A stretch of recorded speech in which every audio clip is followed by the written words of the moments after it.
Klaar nie. Oef, kom hier so, maar ek staan so voor die deur. Rarig, ek staan so voor die deur.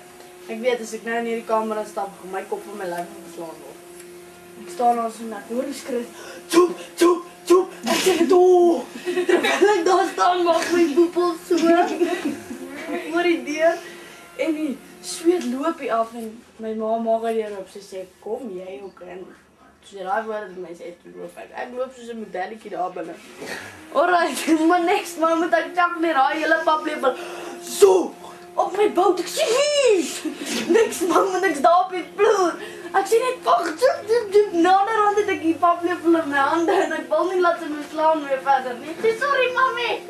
Ek is nou al soos 'n koekie opgekrol in myself en sy bly net slaan. En ek het toe die paplepel geruk op weg. Sy sê okay, net ek nie meer die paplepel nie. Bow! Weer my gesin. Sy sê o, dit was seer. Sy sê die kamer het staan dadelik weg. Sy sê die klap was seer. Maar Nicolien sê kyk, soos 'n woester. Hulle jok my pot my daar kom uit daar. Exactly, toe het sy pa nog gehaal by stoel. Jy jok. Maar jy kan ons ook nie nou al drink nie.